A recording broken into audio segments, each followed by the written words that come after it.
last video, we set up our first React application together using Create React app, and we talked a bit about the high-level concepts of React. In this video, I want to dive into this project and start building some components ourselves so that we'll understand what some of these concepts mean, like that it's declarative and that it's component-based. So if you're using the starter files for this video, or you somehow are missing your node modules folder, you can go ahead and run npm install to get those set up here. If you have just built your Create React app using the command line tool, you won't have to do this. This is already installed. And then I'm going to run npm run start to get my application open in my browser here.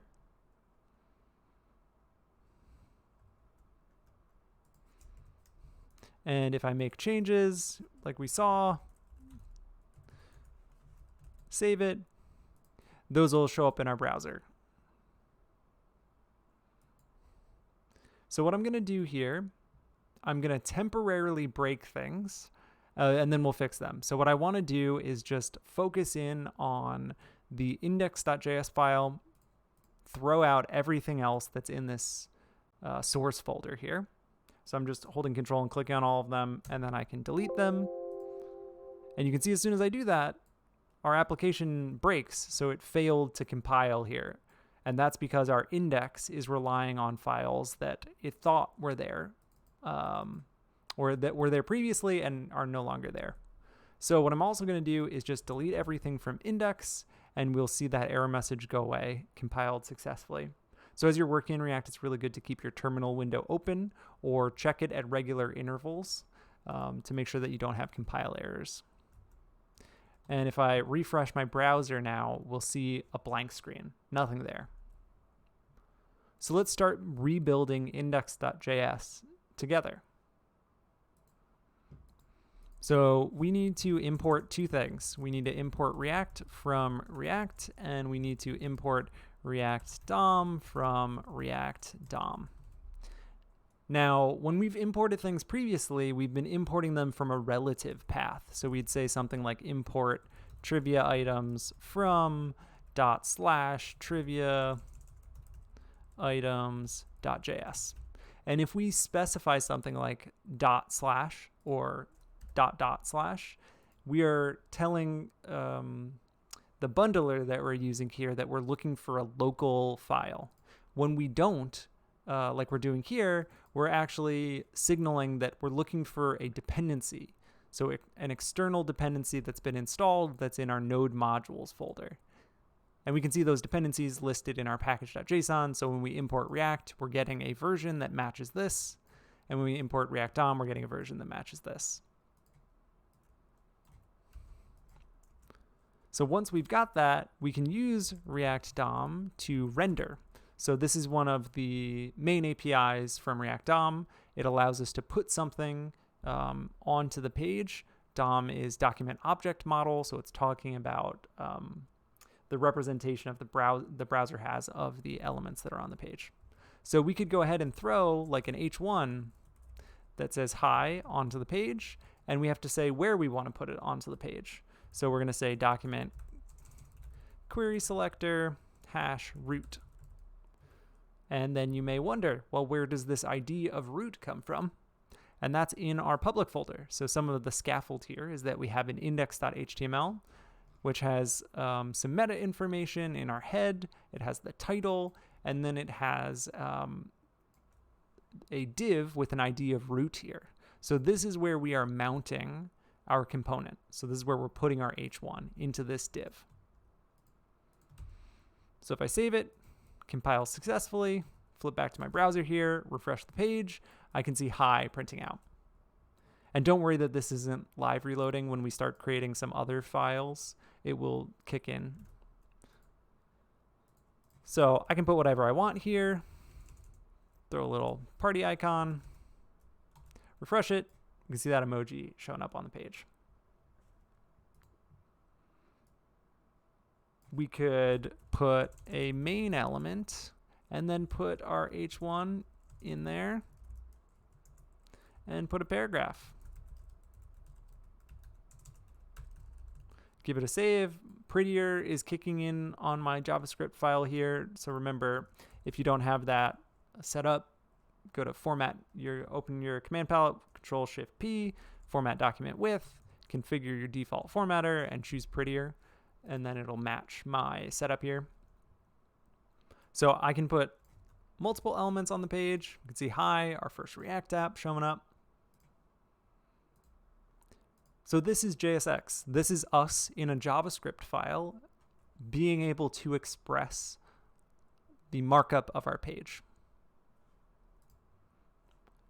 We can turn this into a component rather than directly inlining this code. So we could say, let's create an app component.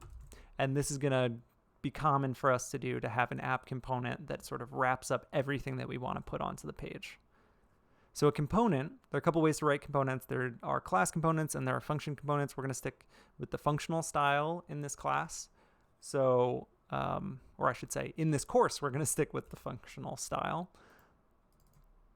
So we're just creating a function here. It's really important that it is named in the Pascal case style, where that first letter is uppercase and every word after is going to be uppercase. And all we need to do from our function to turn it into a component is return some markup.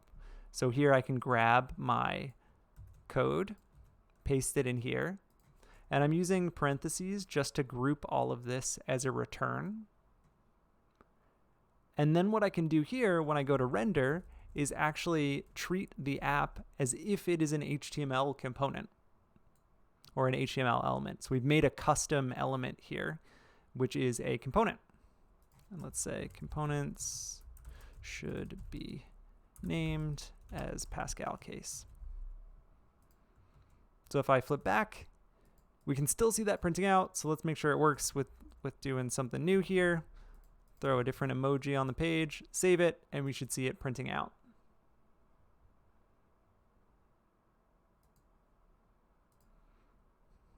So let's just add a note, a component, we'll call it a functional component, is just a JS function that returns some markup, some JSX. So let's change this. We'll say my first React app, and let's create an H2 for some welcome messages. We'll fill that out in a second. An H2 for some buttons, and H2 for some chat. And we'll see if we get to filling all of that out in this video. But this will give us a couple of sections here where we can put some elements onto our page.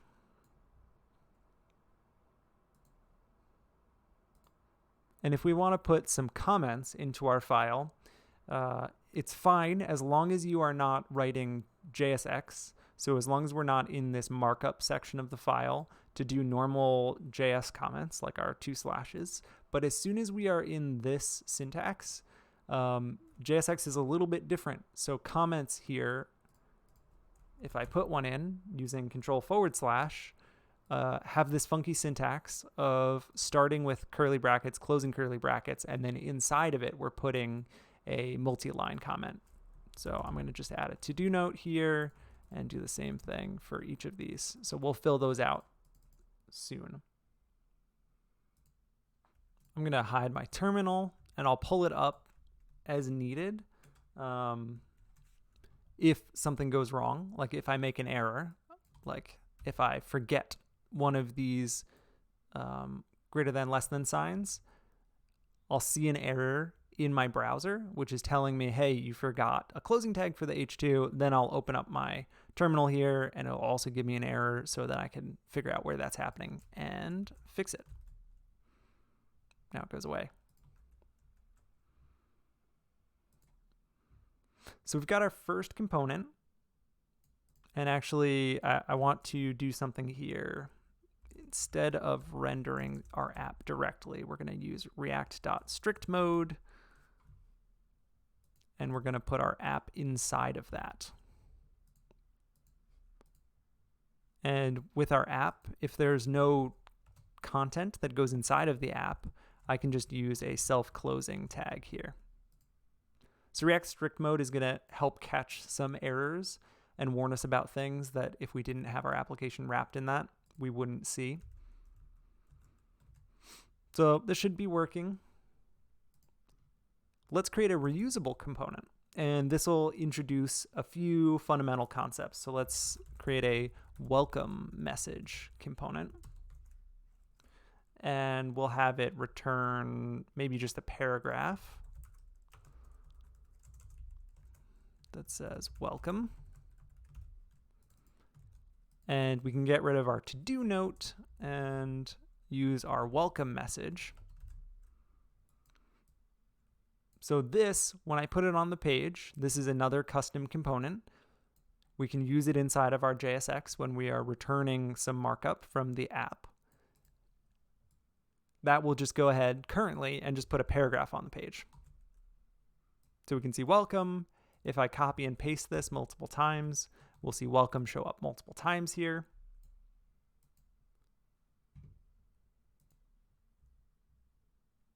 So this isn't terribly useful on its own, but if we introduce the idea of props, we can start making this component more useful.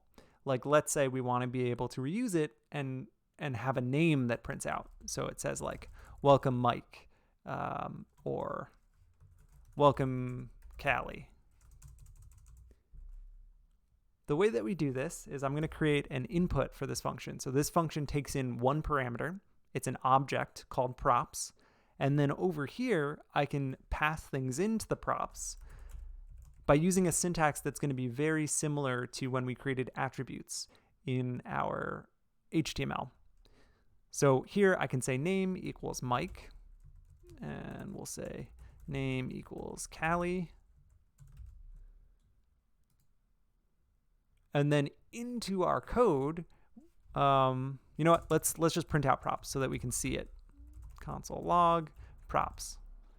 And if I flip back to my browser and open up my console, refresh my page so that those run, we can see that props is an object with a name set to Mike.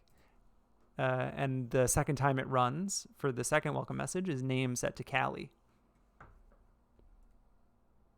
So I could grab the name from that object by saying props.name, and then to put it onto the page, I need to use the curly brackets. And we can see welcome Mike, welcome Callie showing up. Now the curly brackets allow us inside of JSX to insert some JavaScript.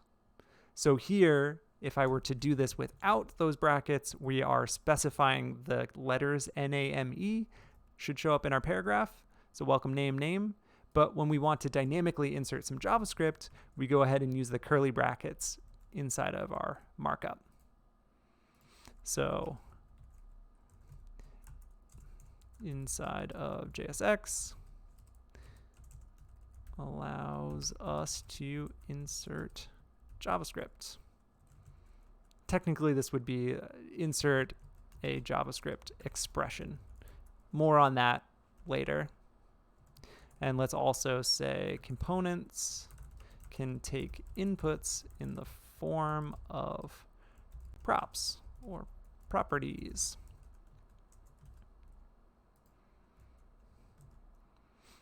So none of that should have changed anything. I was just adding some comments in. But what we can do is pass in more properties. So maybe we want the welcome message to be configurable. So I could say the greeting should be something here. And if I console log props now, we will see that the first time it runs, we've got our object that just has name of Mike, and the second time we have both a name and a greeting available to us. So we can create as many props as we want here for our components. In this case, it would make sense for us to make sure that we match. So this first one will pass in a greeting of hello. This one will pass in a greeting of howdy. Check out our props. We'll see Mike, hello, Callie, howdy.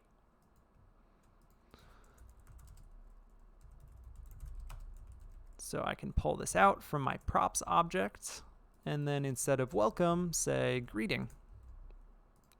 Give this a save, and my prettier is kicking in to format this. Howdy Mike, or hello Mike, howdy Callie. Can do it one more time. Let's say class, welcome. And we've reused that component 3 times. And it's really useful to just keep in your head that a component in our world is just a function. So we declare some inputs, and these are how we pass in the values to that function. So name and greeting become properties on an object passed into welcome message.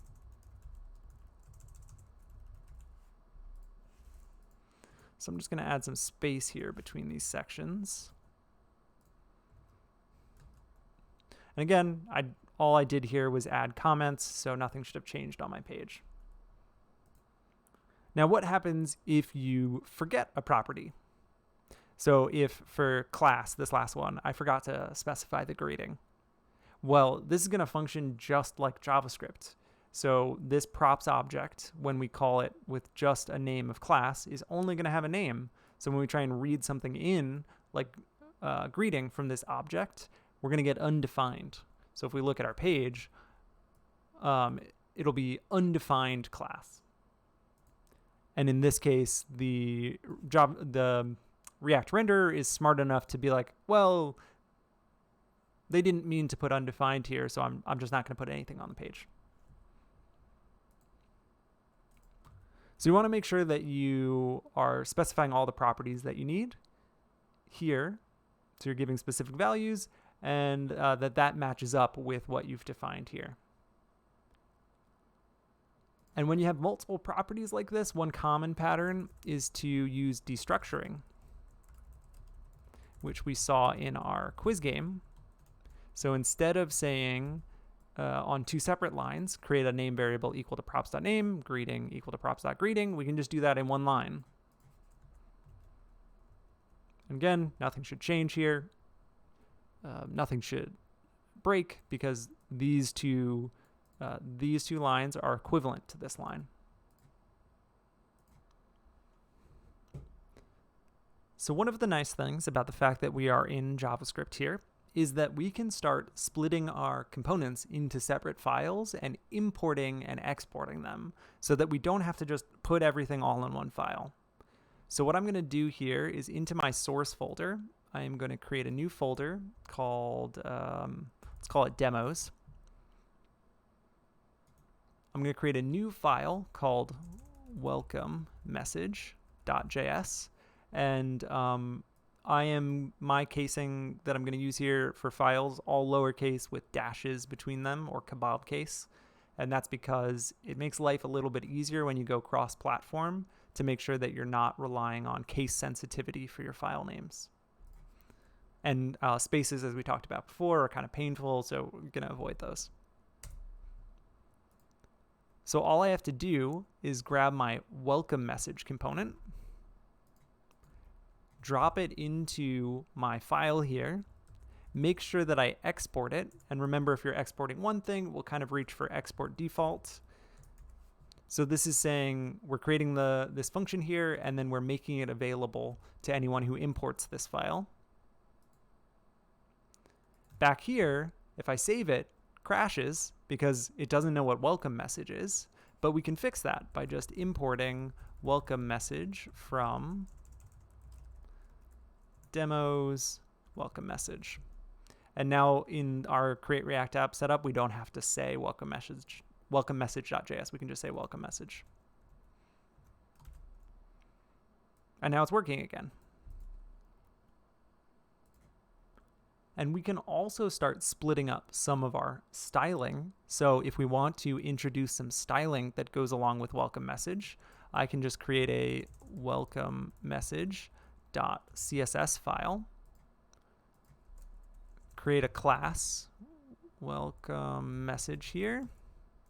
And maybe we want to make this text italic, and maybe we'll do text decoration, underline, dotted, black. Or let's grab, I don't know, a blue color. Doesn't really matter. We just want to have something visual that we will be able to recognize on the page. Whoops, and welcome message, spelled that correctly. So right now this CSS file is not included in our project. So if I want to include it into our project, I need to somewhere import it. So now we're going to be able to use that import syntax to import CSS into our project. As soon as I do that, whatever class we create in here, or ID or other rules, are now available and included into our build. So then I can come in here and say that the class name is equal to welcome message. And now those will show up with that underline. Keep in mind, I did do something slightly different here when we were in the world of HTML. We would say class to apply a class name, but you'll see that I'm getting an error message that that's invalid. That's because class is a keyword in JavaScript, so one small tweak that you have to make when you think about applying classes is to use class name instead of class. So we're able to bundle up our JavaScript and our styling here and have them all together in a reusable format. So we could bring this welcome message to from project to project. We just grab this, move it over to another project, and it's ready to go. Let's add some general styling that applies to our whole application. So right now we have some styles that apply just to the welcome message, and that'll be a common pattern we'll use, like keeping our styles next to our component. But if we have something that applies to the whole application, we'll do index.cs at the root of the source folder. So I'll make sure that this that I'm pasting in is available in the starter files. It's just stuff that we did before when we were making our quiz game. And it also needs this image, so I'm going to make sure to grab that from the files too. So just copy and pasting this in. I'm putting my images folder directly in source because my CSS file thinks that the images folder is right next to it. So if they're both at the root of source, this should be all good. And remember that that CSS won't apply just yet. It's not showing up on our page until we go ahead and import that. So then I can import index.css, and we should see when it refreshes, our background image and our fonts and the size all change. So this is looking a little bit better. The next thing I want to do is take our app and split it into its own file. So I'm going to create a new file called app.js, and I'm putting it right next to my index, or at the same level. So it's a direct, it's at the root of my source folder. I'll grab this and bring it over to my app. And then I also need to make sure that I grab that import. So grab this and import it here so that my app has the welcome message component. And then I can export default app to make sure that our index can bring in this app. So here I will import app from app and give it a save. And we should have refactored without breaking anything at this point. Make sure that you have saved all of your files if there is an error that's popping up. Okay, so now we have set things up so that our index is just responsible for mounting that application on the page, bringing in some of the CSS, and then the rest of our logic is going to be in these component files that we create. So let's create some buttons here. Into my demos folder, I'm going to create a speak button.js and a speak button.css. And into that JavaScript file, I'm going to create a function called speak button. And remember, Pascal case is important because this is a component. And I'm going to export it. And just to make sure that this is working, I'm going to return a button that says test, and we'll come back and fix it. So this component will not show up on our page here under our buttons section until we actually render it somewhere. So if I come back to my app, I can import speak button and then use it on the page. And if you start typing in VS Code, it will recognize that, hey, that's a local file. If you click this or hit tab, it will auto import it up at the top. So if I create my speak button, we see test show up on the page. And if I throw a couple on the page here, we'll see multiple show up on our page.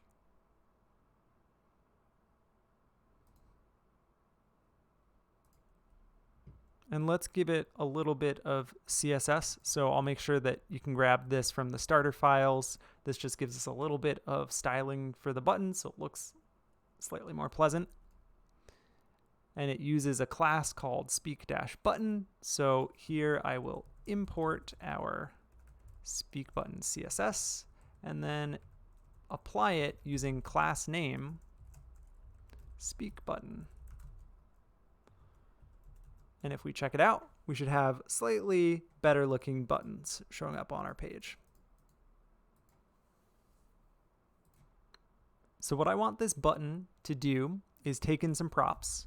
I want it to take in a message, a pitch, and a rate, and then we'll use the speech synthesis API to make that speak when someone clicks on this button.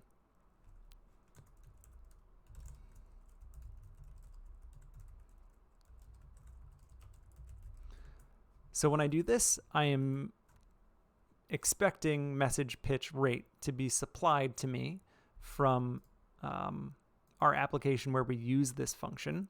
So you can think of this as like invoking the function and passing in parameters. So say message is hello there with a rate of 1 and a pitch of 1. And let's do one where it's like speedy, speed.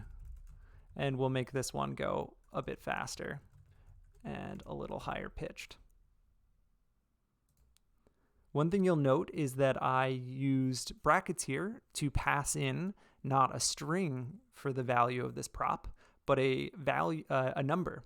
So with HTML attributes, it's always quotes because you're passing in a string for the attribute values. With properties, you can pass in whatever you want. It could be a JavaScript object, it could be an instance of a class, it could be a function. So let me put that in here. Values for properties can be any JS expression.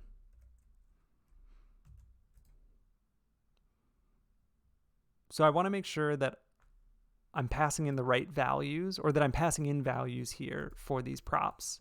So what I'm going to do is just go ahead and let's console log props and make sure there's a message, pitch, and rate. So we can see message, rate, pitch, message, rate, pitch. I'm going to go ahead and let's comment out that from our welcome message, console log props, so that it is not clogging up our console. There we go. So now that we have the message, pitch, and rate, we can start using them. So like instead of our button saying test, we can say speak, and we'll put the message in here. And let me put a do we have an audio emoji? Yeah, we do. Okay, so let me throw that in. So now our buttons should say speak. And inside of the quotation marks here, we want to put the value of message. So this will say speak, hello there. This says speak, speedy, speed. And then all we have to do is create a function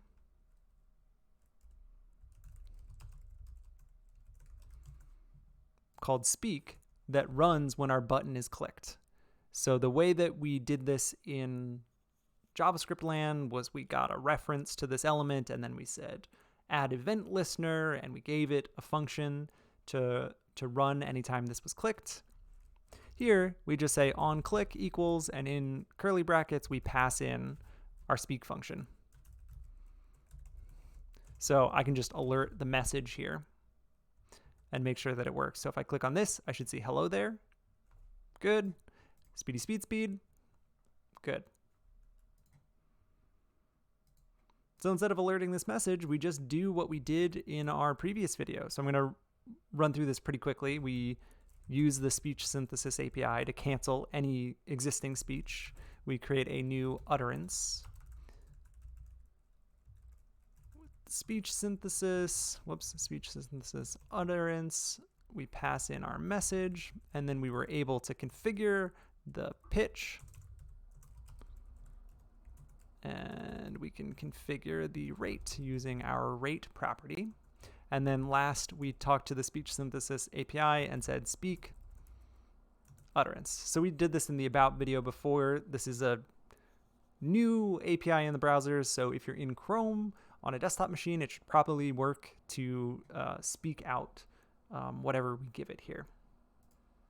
But don't worry too much about understanding how this API works. We're just using it to do something cool and see something interactive happen on our page. So now instead of alerting, hello there. Speedy speed speed. We're getting these speedy speed speed speaking. And we can create as many as we want that do different, say different things with different pitches and rates configured. One thing that is common to do is, since you often have properties, multiple properties, instead of doing this destructuring on this line of code, you can do this destructuring directly in here. So we are just saying that this takes an object that has message, pitch, rate. Hello there. Speedy speed speed. So it should still work. And if we want, we can specify some default values. So I can say that the pitch and rate are 1 by default. So if someone doesn't specify pitch or rate, they should start off at 1. So if I come back here and remove those, our application shouldn't break. We should be filling in those hello there pitch and rate, so we get the same thing coming out here. Okay, great. So this is actually a huge improvement over what we did in the previous application when we did a speak button. This is one component that wraps up all of that logic. When we created this in our previous project, we had to create some HTML in an HTML file, and we had to create some JavaScript in another file, and we had to make sure that they were hooked together with the right ID so that the JavaScript knew about the HTML, and then we kicked off the speech synthesis API. Here, all of this is bundled together so that we have a nice component that we can reuse in multiple places and could share across applications if needed. And now that I'm looking at this, I can make these self-closing because we don't have anything that is inside of the speak button.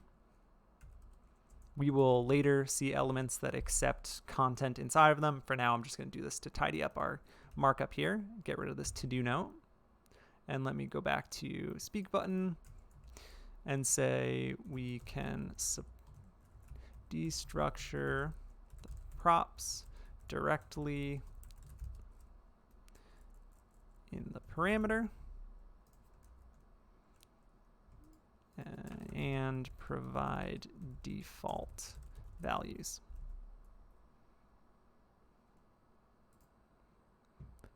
All right, let's look at one last example that will hopefully bring home the idea of reusable components and modular components. So let me close all these. Let's create a chat message.js and a chat message.css. And the CSS here, I'll make sure are in the starter files. It just has a class of chat message, chat message __name, and chat message __date. So imagine what we're doing is building a chat app like Discord or throwback to AOL as an instant messenger, where we want to be able to send messages back and forth. So a good candidate for a component would be a component that can render an individual chat message. So let's say we're going to create a chat message component. It accepts a message prop, a username prop, and a date prop. And it returns a div that has the username, the date string or date, and then the message. And let's make sure that we export this chat component. We're going to import the CSS in a second, so export default chat message. Let's just make sure that this renders properly. So I've got chat message, needs a message, username, date. If I go back to my app, let's go ahead and start typing chat message and make sure that the autocomplete here properly imports the chat message. It does. And then we can create a chat message that has a message of yo, how's React? A username of Pokemike, and a date of 12, or I guess let's do February 1st, 2021, and then close this element. Here it shows up on the page without styling. So those two spans are next to one another and the div is below it. Now let's make that styling appear here. So we need to import chat message.css. And then I want to make sure that I apply those classes. So the div gets chat message. And then the name gets chat message underscore name, chat message underscore date for the date. So class name, chat message, and see that that applies a box around this message. And then class name, chat message name should give us some styling for the name. Bold it. And let's copy and paste this and do date. Gives us some styling for the date. And to fill it out, let's create a little conversation here. I think it's going well. And let's make up a username.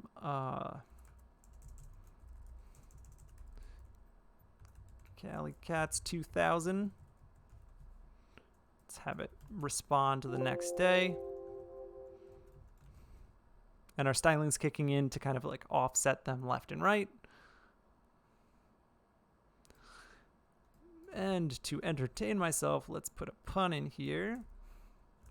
Props to you. And a response that tells me I am not very funny. Ha ha.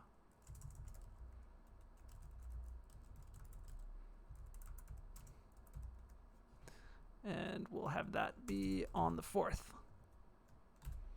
So we've got a little chat log back and forth with a pun about props. So hopefully you can quickly see how this modularity helped us structure our application in a better way. We were able to wrap up some logic here. We're also able to kind of basically define some new HTML elements in our project. So wrap up all of the markup for a chat message and then just at a glance here be able to see the data that is driving that template, that is filling out that template. And we don't have to go to an index.html file, and we don't have to go to our JavaScript file and make sure that they're in sync. We are just doing that with React here by rendering our div and binding those props into the div here so that it always shows the username, date, and message. So those are some of the fundamentals of React. We built functions as components that accept properties, inputs, and we learned how to use JSX and insert JavaScript into that JSX. In the future videos, we will start leaving the demos behind and dive into actually building our quiz game in React.